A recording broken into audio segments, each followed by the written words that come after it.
I know you wanted to talk about gardening. I do. I don't think I really need to talk very much. So you had a big fancy video for this one. I have a big fancy video. And let me tell you, 3 hours ago, I didn't have any video. I'm like, we're doing 2 segments because I'm not ready. I've spent all my time on everything else, and my segment's not ready.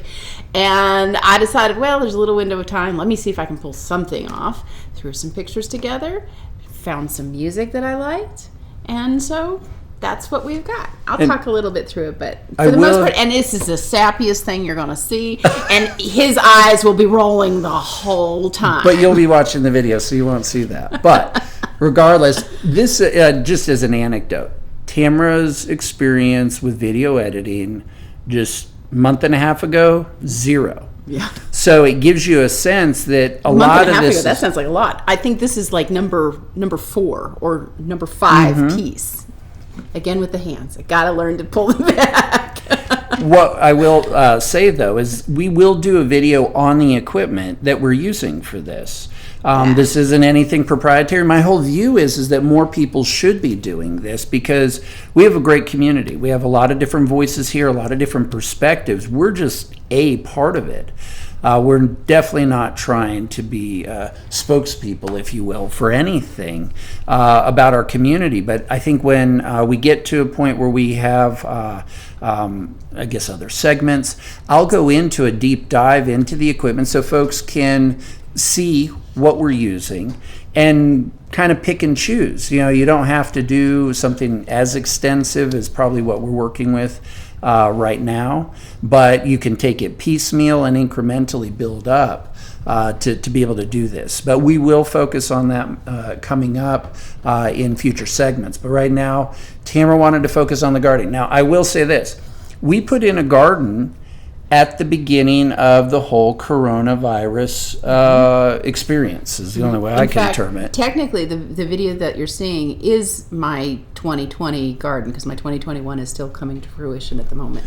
But we had... In fact, if there was a pot, a planter, anything, none of us knew what was going to happen. I put a vegetable plant, in every pot I own. Period. Whether it was one that got another pot pulled out of it and was just left over, or it was a big fancy one. I grew tomatillos. I grew tons of tomatoes. I grew beans. I grew peppers, chilies, cauliflower, broccoli. Gosh, there were so many. We didn't know what was going to happen in the world. I knew we'd be eating. So we were like, I don't know. We tilled up a section of the lawn. A big section, because I had a little garden before, and then I'm like, nope, we're putting in a big garden. So basically the whole side yard is now a garden. And had things been still as crazy, I would have been digging up the backyard. I already had plans for it. Main point being is that we were not avid vegetable gardeners or anything of that nature. We jumped into it. Now, we live in a community that is wonderful for it. Yeah. Folks love their gardens. They put a lot of time into it. It's amazing. Farmers markets, everything. It's a great feature in our community. But we ourselves hadn't really given much consideration. I've always dabbled with tomatoes. Yeah, and it's one thing to, keep a garden, so on and so forth, but dedicated gardening where you actually have to go check on your cucumbers before they turn into these football-sized things. And some of them still do. Yeah, and then they give me gifts the next year. The next year there's a little cucumber plant where I didn't plant one, but I left one to sort of rot. So what you're going to see is a little video that Tamara put together to kind of just walk through what that experience has been. It's something that I know we're going to keep up, and I actually encourage folks. I learned how to can. I did sauerkraut. Never done sauerkraut before, but I have sauerkraut that I made from cabbage exclusively from our garden. So doesn't take too much, but it definitely was something that was its own little learning curve. Completely rewarding. I used to buy mounds of sauerkraut, and if you're not a sauerkraut fan, you can ferment other things. I am, but it was just amazing to go, literally, that's from my garden, chopped it up, made it, and it's delicious. So I don't like sauerkraut. It's wonderful. Let's talk. But we'll go on to Tamara's lovely video here. So obviously the garden is a very personal thing to me. When I'm stressed out, that's where I go. I walk, I pull weeds, I smell flowers, I'll spend hours out there if I'm left alone and left to my own devices. So that's kind of what this is. Well, let's get to it.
That's my little Zen moment.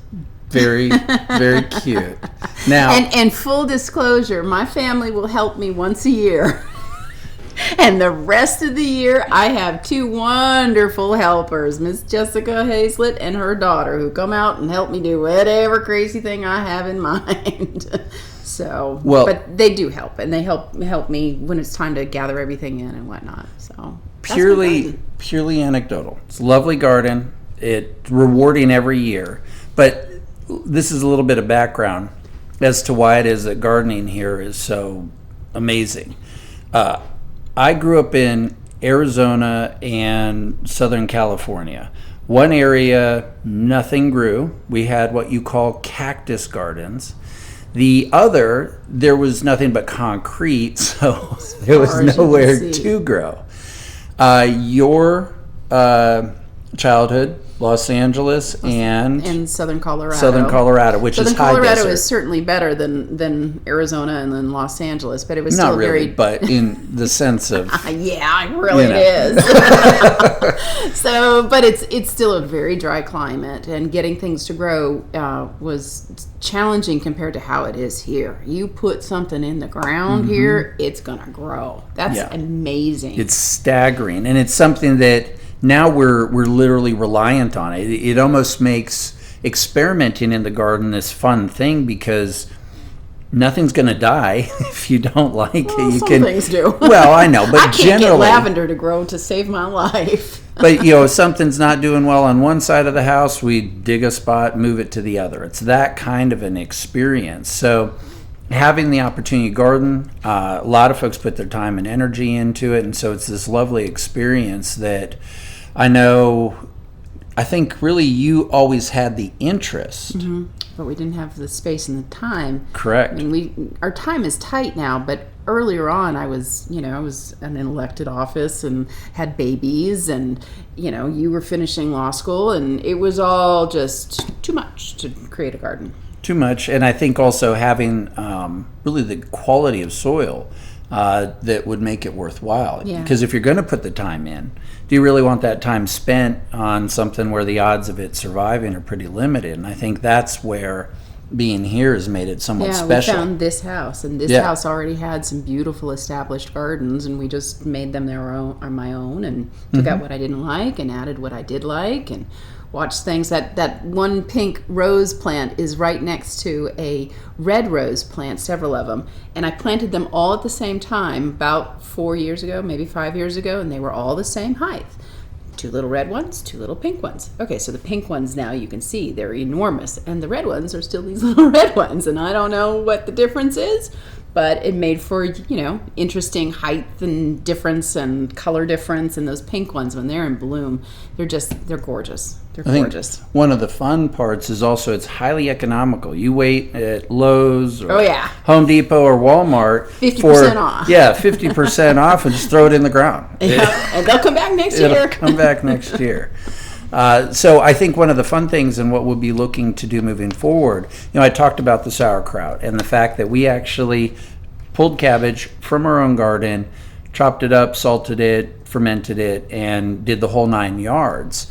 We should do a show on that. Yeah, exactly. So I think the fun part of the garden is that it sets up the opportunity to kind of show some other layers to gardening and kind of the benefits, not just the amazingly fresh food, delicious food you get, but some of the other fun that you can have with it. But gardening, I think it's good for the soul. Is the easiest way of putting it. Truly.